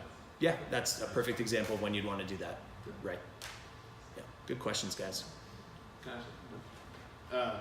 So for we talked a little bit about like what makes the nutritious value of a carbohydrate, right? Mhm. So the vitamins, minerals, vitamin nutrients, and everything working together. I know you can talk about like omega-3s and stuff later, but what are some other things that if we're looking at why we would eat one protein source maybe over another? Like what are the big things that we're trying to get from protein? Yeah. The first thing that comes to mind would be obviously the source. We talked a little bit about grass-fed and it being local and how much higher of a vitamin and nutrient content it has, so higher omega-3s. Also, vitamin A is another big one that they are. Fat comes into consideration, trying to think about that. But really, when it comes to something like animal versus plant, for example, that's a common question that we get. The body will consume and utilize a animal-based protein much more efficiently than a plant-based protein. Now, it's not that the plant-based protein is bad, we just won't be able to utilize that as well. So we call that bioavailability of that protein. So there's a lot of plant-based proteins out there. Most of the proteins on the market are whey-based, and some people just don't tolerate those. So that's when a plant-based protein would be a little bit better. Is that what you're referring to there? Yeah. A little bit of that? Okay, awesome. Here we go, back to the small. All right, so fat, finally, Omar, go ahead, buddy. Yes. So let's say, for example, you're at the end of the day, you're about to go to sleep, and you're missing out on 60 grams. Mm-hmm. Is it a bad idea to put that in a shake? Because it doesn't make sense to eat it. Yeah. So Well, and again, Omar, your goals are probably a little bit different. So I would suggest, we'll use you as an example, right? Higher level athlete, right, has their nutrition pretty dialed in. I would suggest for someone like you, I would put that in a shake, right? Other people, like more generic, everyday warrior, it really just depends. If they're focusing on weight loss, maybe not. Maybe it's better to kind of make that up the next day, or think about a 7-day nutrient average versus just a 1 day, trying to get it all in 1 day. But our body processes slow down drastically when we go to sleep. So that's when it's not great to be at the end of the day, man, I have like 1,000 calories and like 100 grams of carb and 50 grams of protein to do. I'm just gonna smash this chicken and bacon sandwich and go right to bed. We're not gonna utilize that as well, right? And it's gonna probably cause some other health issues like not sleeping well and GI distress and all that. So hopefully that answers your question, yeah. What is the time frame that you should stop any major eating before that? Yeah, and again, it just gets into that digestion question. Some people are faster and slower than others, but really you want to give yourself some time, 90 minutes to 2 hours, sometimes longer, to sit upright, digest those foods, make sure you're processing most of that before you go to bed. Yeah, that's a common question. Like, I heard you shouldn't eat past 5 p.m. Well, it's just going to depend on the person. Yeah. So you kind of touched on this just a second ago where you were saying, okay, maybe you make up the amount of protein that you needed the next day. Mm-hmm. So how important is it to dial in your nutrition day to day, or kind of average it out over 3 days, over 5 days, Right. over 7 days? Yeah. So my ultimate thing I would say is you need to try and be as consistent as possible. So trying to shoot for those macro numbers as much as you can. But when it comes down to seeing like how well we're doing on average, sometimes people will look at like a 3 or 5, 7 day average of how you're doing. So my ultimate response would be, try and nail it every day if you can. That's going to lead to the best success when it comes to, if you're looking to lose weight. We don't want to underfeed ourselves 6 days of the week and then make up for it on that 7th day. You want to try and shoot for that on a daily basis for sure. Yeah. You can even, on MyFitnessPal, you could run your averages for like the week or month, and it'll let you know like where you're at. Mm-hmm. So that if you have a high day, then maybe the next day is better. Yeah, and it's helpful for evaluating trends too. So you can make some good changes off that. Should the intake be spread out fairly evenly over your waking hours, or does that? Yeah, about like every 2 to 3 hours, we should probably be taking something in for metabolism purposes. But then again, digestion, wanting to make sure that there's some time to absorb that. Mm-hmm. Great questions, guys. Keeping me on my toes. Yes. Oh, more. Yes. So what if I watch one of those documentaries about not eating and the thought of eating any meat grosses me out, and I want to incorporate more meatless days into Yeah. my diet. You can email me at andy@friendshipcrossfit.com. And you live with a dietitian, I heard too. I do. Yeah. It's cheers, but I'm asking. Yeah, no, it's absolutely doable. I mean, that's where the plant-based sources come into play. The only thing is, though, you do have to be careful to supplement with some vitamin B12. That's a common thing that you can become deficient in if you don't eat any animal proteins. So, Just don't watch those things. yeah, don't watch this. I refuse. Yeah, go ahead. So, one of the big things I think for people generally that they don't think about, we think about types of animals, right? We're talking about eating, beef, chicken, but we don't actually think about like what part of the animal we're eating, right?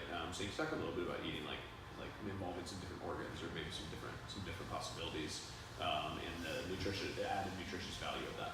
Yeah. Okay. So sometimes we know like light and dark meat, right, from a poultry food item. There, it's beneficial again depending on your goals. More fat in those darker cuts versus the lighter cuts. So basically, that just comes down to the use of the animal, right? So if we think about a cow, for example, their shoulder, anything in like their chest and in their legs is supporting hundreds of pounds of weight all day. So those are going to be higher protein, less fat content cuts. Pretty much universal with every animal. And if we're thinking about the flank area on the stomach, traditionally just like us, our guts hang out. They don't do anything really there to support. So those are going to be our fattier cuts. So that's what you really want to be looking at too. A lot of that can be trimmed, but inside the meat, those striations can cause higher fat contents as well. So that is definitely something to consider as well. Yeah. And I was also just gonna put it into there's a lot of different vitamin content and some different things that you can get out of liver's a big one. Oh yeah, okay, organ meats. Yeah, for sure. Yeah, Yeah, and I know they're not very traditional anymore, but yeah, great nutrient value. A lot of essential vitamins, fat soluble vitamins that we can get from those, but you definitely have to have a taste for it for sure. Liver, heart, tongue, all that stuff. Yeah. Yeah, so if You you like guys the don't know, tongue? if you guys are interested, and I know my mom's played with it some, you can get really high quality organ meat for extremely cheap, and it's unbelievably nutritious. So it's significantly better for you, and it's significantly more available, but everybody's Because no one wants face it. right now. Yeah, Lisa. So the last I heard about liver, it just said, oh, you don't want to eat liver because it's the filter and it has all the toxins in it. Is that, who knows, right? Yeah, I'm not really. It just I don't eat any it organ just meats. depends I on don't know. It depends on the raising yeah, of the how they animals. raise if the the animals. animals Yeah, for sure. actually Yeah, I mean, if you think if an animal's being, grain fed on like a GMO grain that's pumped with growth hormones, and yeah, that liver is going to retain a lot of that stuff. You might be able to cook it and break it down a little bit, but again, you're thinking, how is my body going to process that once it's in my system? So that is a good thought and something definitely to consider for sure. Okay, guys, so our last macronutrient, fat. My tagline, keeps us full and functional, right? Very important. It kind of cushions our organs. It helps prevent those from getting punctured by our bones. But most importantly, in metabolism with some production of hormones. And it should take up a smaller amount of our calories, and for this reason, it's a lot more dense, 9 calories per gram. And this is kind of where that whole thought process was, I can never eat fat. Fat's bad if I want to lose weight. It's so dense in calories. But in reality, it really kind of can promote that feeling of fullness. So it's an awesome piece to incorporate into your nutrition for that reason. And if we do it right, it can be very helpful. Yeah. So, yeah, go ahead, Omar. Does it matter when you eat the fats? Meaning time of day? Time of day? Yeah. Sometimes. So there is some kind of research that will promote kind of eating more of your fat in the evening time. A lot of that is basically our body's a little bit more efficient at digesting carbohydrates earlier in the day, right? We've rested, we're awake, we can process those much more efficiently. And also a big part of that is just helping us feel full in that evening time where we have idle hands. Snacks in the pantry start to look really good. So having tasty snacks and having a little bit more fat in our diet can help kind of just keep us full for that 8 to 12 hours we're going to be sleeping and waking up and then breaking that fast with breakfast the next day. So yeah, great question. So here's the omega-3 versus the omega-6 conversation. And really what we're finding is that the standard American diet, which is rightly abbreviated SAD, standard, thanks, Taylor. But it's true, it's true. You always hit one. Yeah, I went stiff over here with jumps. But the standard American diet is very high in omega-3s. Now, bottom line is what you guys should retain is that these are just pro-inflammatory fats. Oh, I'm sorry, yes, omega-6, thank you. So it's the standard American diet, much higher in omega-6s, and these are pro-inflammatory, right? So they pretty much are in everything we're consuming on a daily basis. So these omega-3s that are anti-inflammatory that come from our nuts and seeds, our seafood, our grass-fed, local animal products can help counteract that to lower that systemic inflammation that we might be taking on. And I know I keep saying and using this word inflammation, not anyone in here is walking around all puffy and inflamed, but we're thinking about, again, what's under the hood? You know, how are our organs looking? How are our vessels looking that are transporting oxygen and nutrients to all of our organs? So that's really where the conversations come into play. And sometimes too, people can truly find great health benefits, you know, sleeping better, digesting better, decrease bloat and lethargy, if you can decrease the amount of inflammatory food products you're taking in. There has been some kind of research showing that it's helpful as far as the cognitive disorders and helping with some cancers, again, from that anti-inflammatory piece. But most are often in the CrossFit gyms, we'll hear about it for recovery, again, for inflammation. So, you know, fish oil out front, but utilizing omega-3s in your recovery process. So I know it's a lot to kind of take in, but, you know, again, just thinking about incorporating some seafood into your diet, eating some nuts and seeds can really help kind of counteract that. And if you're eating whole, nutritious foods the remainder of the time, you're going to be doing pretty good. Question. Yes? So if you don't eat those processed foods that have the omega-6s, Yes. and do eat omega-3s, you kind of naturally provide that balance? Because you actually do need some omega-6, correct? Correct, yes. So and what we're just finding is that the ratio is like 30 to 1. And really we're trying to get that as close to 1 to 1 as we can. So yeah, absolutely great point there. Yeah, I appreciate you bringing that up. Thank you. Is there any nutritional value in dry roasted peanuts? Here you say nuts, and I love. So actually, peanuts are going to be higher omega-6, right? And then if we're looking at things like almonds and pistachios and sunflower seeds, those are going to have a higher omega-3 content. So, you know, those are fine when it comes to, you know, a plant-based protein source. Annie, there you go. But again, you know, too much of any good thing can be bad. So I could see you, Phil, at home just popping those during an IU game. And you said they're healthy. Yeah. We're good. Biggest thing there is probably the salt in there. So just making sure you're keeping an eye on that. Okay, guys, I geek out about this all the time, all right? Plate method. Now, I know it's a little off, but this, do you guys remember the food pyramid back in school? A little bit? Paul, no? You're too young for that. But the food pyramid, if you remember, it kind of looked like that sport pyramid I put up in that first slide where it kind of created significance to the different food groups, the grains, the fruits, the vegetables, with the fats being that really small part at the top. You know, it didn't work too well. People couldn't remember it. You know, you'd quiz anyone and they'd be like, I don't know, I'm supposed to have like 10 fruits and 1 grain. I don't know what's going on. So it's become more of this gunshot approach. I like to call it what we call the plate method. So this is a great holistic approach to, if you're gonna do anything about your nutrition when you leave, this is an easy thing we can do. So what we talk about is a standard 9-inch plate, which is skewed off this plate here. But the reason I bring that up is because who has dinner plates at home that are like this big, right? I do, yeah, for sure. So that's not really accomplishing what we're getting there. But most of the time that 9-inch plate is our salad plate that we have at home. So utilizing something like that and then keeping the portions of non-starchy vegetables to half of that plate, and then our carbohydrate, which in this picture looks like a wonderful mix of rice and corn. And then lastly, the last quarter, a lean protein. So here we have some scallops. This is an overall really good approach to help kind of tackle a lot of different things. Calorie content, the amount of sodium you're taking in, the amount of carbohydrate you're taking in. So if you want to change one thing tonight, this is a really good place to start. All right, guys. So lastly, surviving the challenge. All right. Pro tips earlier, now surviving the challenge. So this is going to be kind of building off what Jeff had mentioned.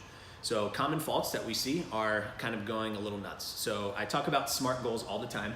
I try to think of like the most crazy thing I can think of here for a non-specific, just completely outlandish goal. So there's a big difference between I'm joining the Whole Life Challenge because I want to lose about 50 pounds for my cruise and run a sub 6 mile to decrease my health insurance premiums and find a husband in the gym, right? Really out there, right? Maybe not. Yeah, Amanda's like, I'm in. So great. It is specific to a degree, right? But not too measurable, because how are we going to get there? Is it achievable in 6 weeks? Probably not. Realistic? Yeah, no. But overall, not a great piece. It's much better to really hone in on something achievable, something that kind of speaks to your why, a small goal that we can work on, not taking on 1,000 things at once.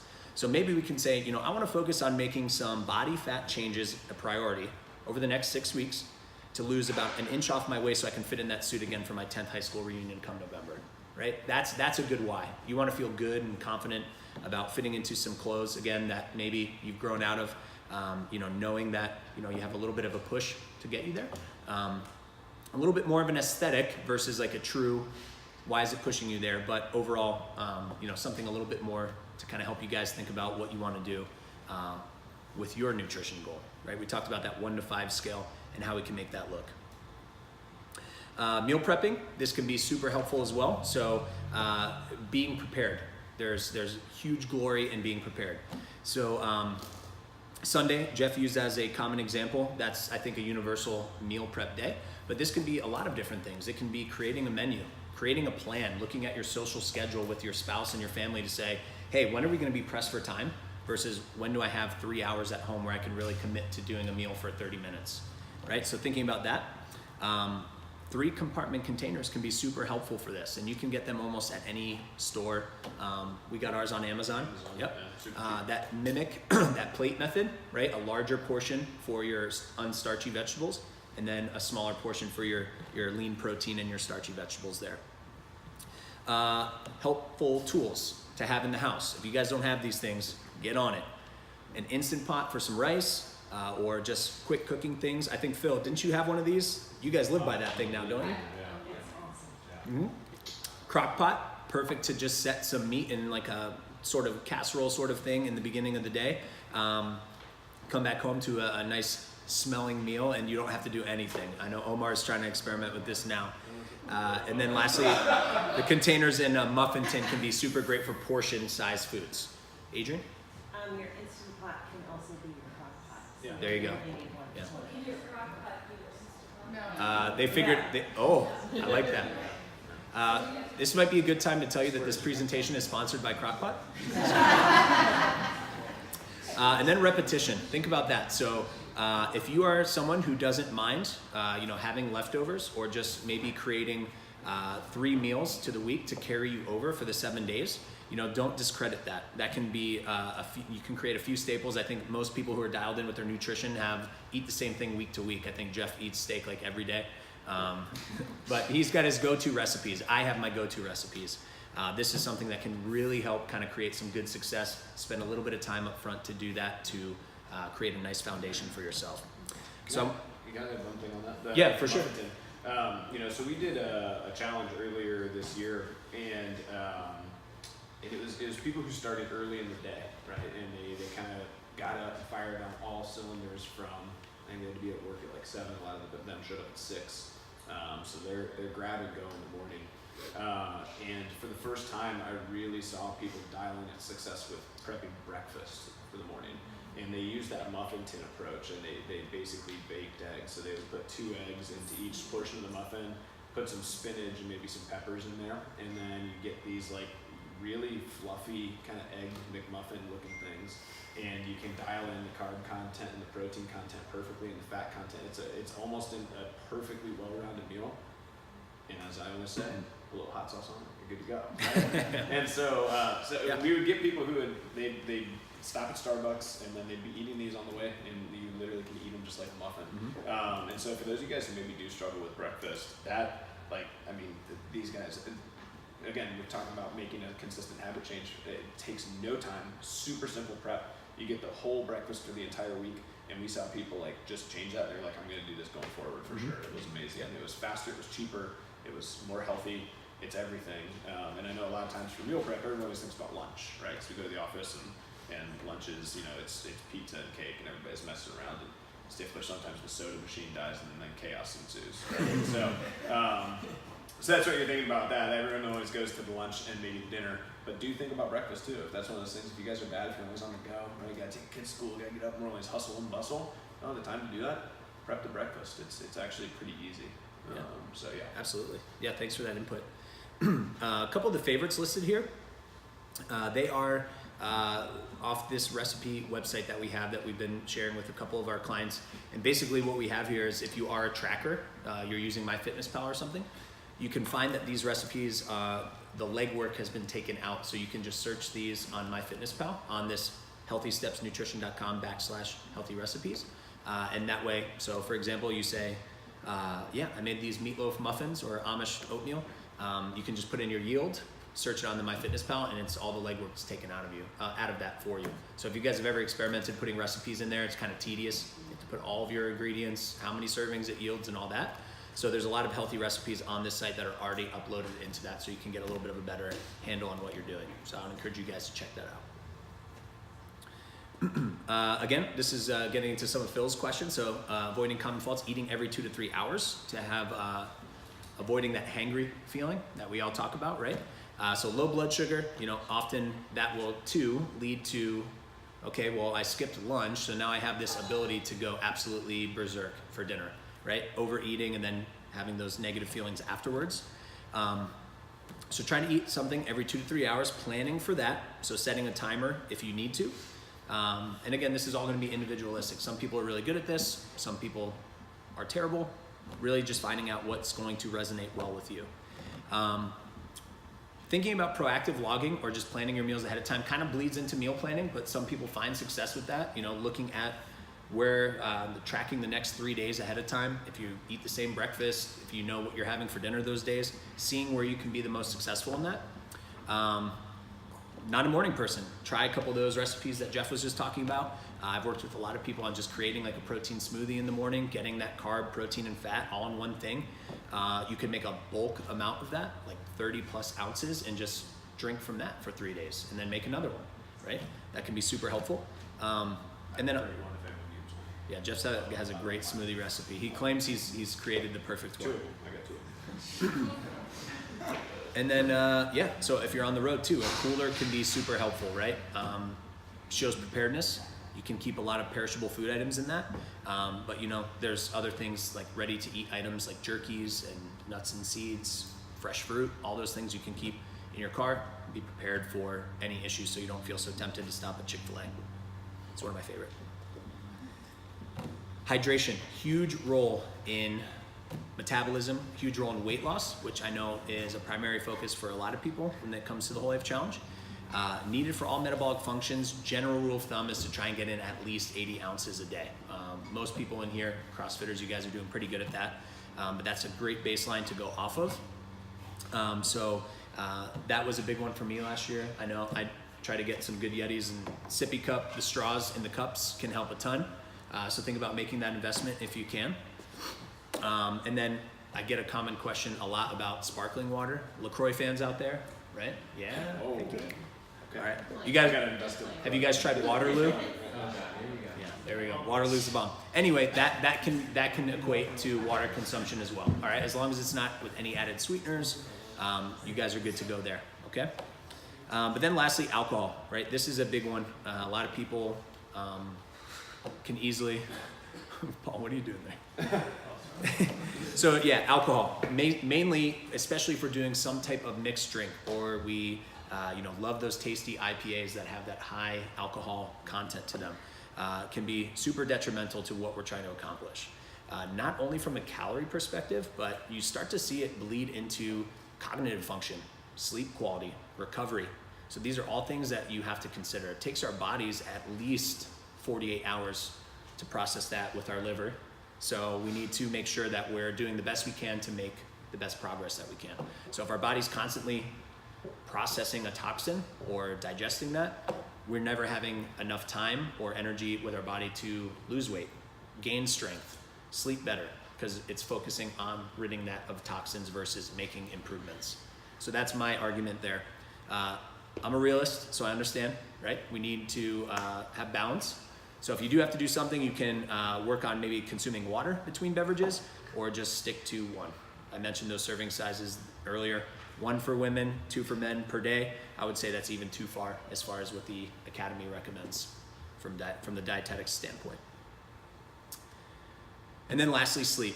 Okay, this is a big one. This is getting into some of the habit stuff, but mainly I wanted to draw your attention to a couple of these hormones that can kind of get out of whack. So this hormone leptin, the one that makes you feel satisfied after a meal, decreases if we are sleep deprived, right? I'm sure we can all think of that time we were sleep deprived and we start to make not only poor nutrition choices, but our body is craving energy. So that's why it's telling us to eat more and take in more.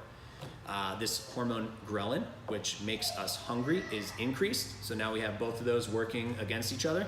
And then lastly, cortisol, our stress hormone, is increased as well. So now we're talking about an inflammatory cascade, things that are really just putting you into a bad situation. So sleep can be a great opportunity if you're looking to make improvements with your nutrition as well. Those two things kind of play hand in hand. So think about that. Okay? We made it. No more font issues. Nice. Yeah. I've got a question since you said cortisol. Yep. So can we talk maybe just a little bit about, like you talked a little bit about like low blood sugar, being hangry, and that kind of stuff. And, does that play in at all with like kind of like stress eating? I think that's a big thing for people. Either stress eating or like snacking. That's chemical responses in the same kind of capacity, right? Absolutely, yeah. And then too, the whole diabetic picture that we talk about a lot with insulin response, I'm sure we've heard of that, also kind of goes out of whack. I mean, it's directly correlated to how you eat as well, but the more we have these hormones out of whack, the more it's going to predispose us to not be able to utilize the carbohydrate that we're eating to put us into a more diabetic picture where we're more at risk. Our blood sugars are rising, the insulin is not working as effectively. So and then we store gets the even further. carbohydrates as fat on our body. Correct. It's not good fat. Right. Bad fat. Mm-hmm. Yeah. Yeah. Other questions, guys? I have one. Yes. So for eating before a workout, you talked earlier about air penetrating and walking only, but what if you work out at 5:30 in the morning? How Yeah, do you handle that's a great eating question. before, after? Mhm. I mean, I feel like by 9 a.m. I've had like 3 meals. Yeah, so the best research points to getting some protein and carbohydrate before a workout. I think the exact breakdown is about 20 to 30 grams of protein and about 30 grams of carbohydrate. So if you're looking at something to consume, that can be as simple as a protein shake. It can be like an RX bar and a piece of fruit, something that is going to give you some fuel, so that way you can start to mobilize the other stored nutrients or stored energy sources in your body and not start to pull from your protein stores. So that's really where you find a little bit more of a risk, especially if it becomes a whole day of under eating, which most people are when it comes to anything they're trying to accomplish. And then it starts to pull from your protein muscle stores. So that's where our energy then comes from. So a lot of people think like, hey, I'm not gonna eat, I'm gonna do 2 hours of cardio and it's gonna pull from all my fat, it's gonna be great. It's not necessarily the case because our body's storing that just in case then we're stranded on an island and we have to survive for 2 weeks. So it starts to pull on that non-crucial protein muscle storage system instead. Yeah. So trying to get a little bit something in at least 30 minutes plus ahead of that workout. I know it's kind of tough because it's early morning, but at least something so you can digest it a little bit and it's not just sitting in your stomach. Yeah. So how does that kind of play into people who do intermittent fasting? Yeah, so it's not for everyone. You know, intermittent fasting is more of, I refer to it as like a reset button. So trying to get the system back to neutral, get the hormones regulated, you know, blood sugars regulated and all that. So, you know, for those people, they're probably not eating during that time anyway. Most intermittent fasters are late afternoon into evening. So are you talking about for like workout time frame? Yeah, because you're just talking about if you eat before, eat after, almost Yeah. eat all day, Well, eat that's every 3 hours, but intermittent fasters only eat like 3 hours a day. right. So that's the risk you run with that sort of a thing. So most of my recommendations for intermittent fasters come, you're not going to have the best energy for your workouts, and then it just becomes a more tailored picture for them on what that looks like.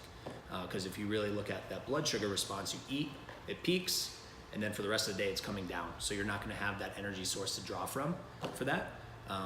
But people do it. I mean, you can work out on an empty stomach too. It's not like you don't have the energy, but it just depends on what you're trying to accomplish with that. Yeah. Taylor?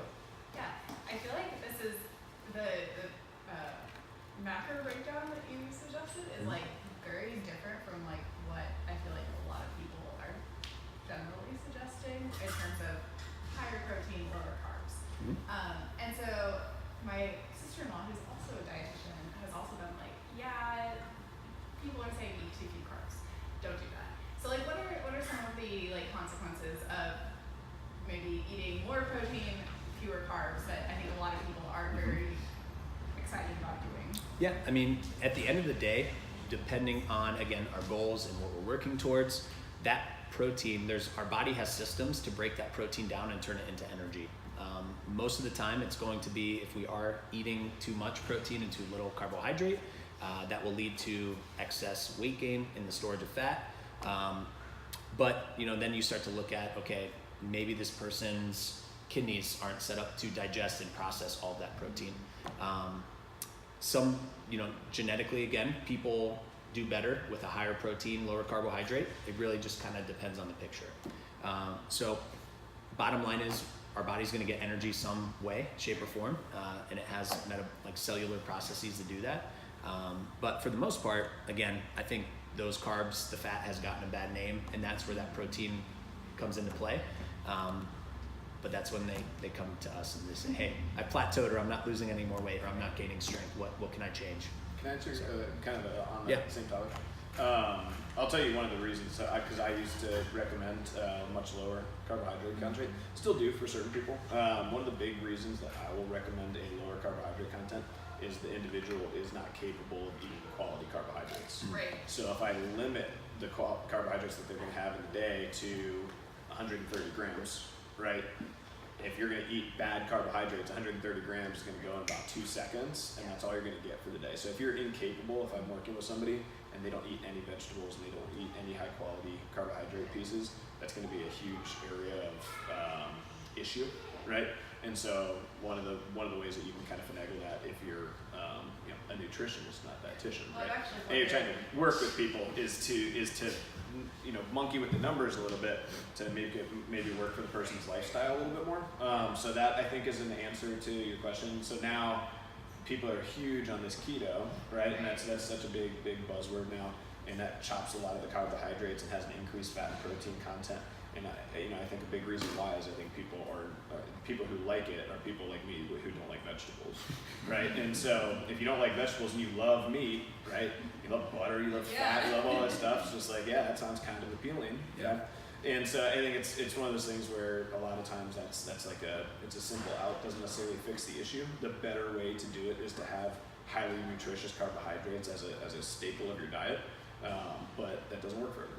Right, and so I wondered if, because I feel like in general carbohydrates, that's like, well, I can eat, eating cookies is great, right? I'd love to eat a whole bunch of cookies. Yeah. Those are the things that a lot of times we're like, oh, I want to eat those things, and so if you just limit it, of course you're going to be more successful because you're not eating all that crap. Right, that doesn't take into account the leaner you are, the more insulin resistant you are, right?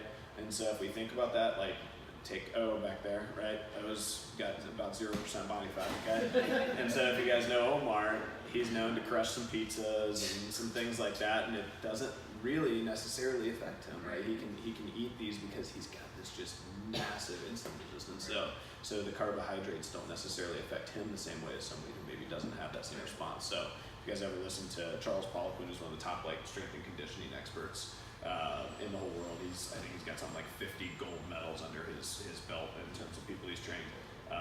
He has a hard and fast rule. If you're not under 15% body fat, you get 0 carbohydrates. And that's his hard and fast rule. And once you're under 15% body fat, It goes the exact opposite though. You get like 600 grams of carbs every day.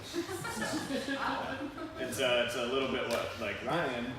Andy was joking with Ryan a little bit, and Ryan was kind of in that boat. But Ryan's very lean, and so now Andy's gonna take his carbohydrates and they're gonna go up through the roof, and then He'll be squatting 400 pounds by it'll winter. be fun for Ryan to watch his performance improvement because he is capable of handling that higher degree of carbs. If that makes sense. Does that help answer your question a little Yeah. bit? Yeah. Cool. Anything else, guys? Awesome. Is this available, like? online? Yeah, we're gonna post it. We'll post Yeah. all of it. So make sure you guys get the Yeah. well formatted version of the Yeah. slides. And I want to encourage you guys, I want to be available as much as possible to the community here. So that's why I put my email and Jeff's email and my phone number there. This is, a lot of people try, and it's a complicated subject, and it's not simple. It's very individualistic. It's very tailored. So if you guys are ever interested in talking about that or trying to make improvements off that, I'd be happy to help. So please don't hesitate to reach out. Already you guys have made a huge step in just, admitting that there's something you want to work on and being here. So I commend you on that, but feel free to reach out at any time, okay? Thank you.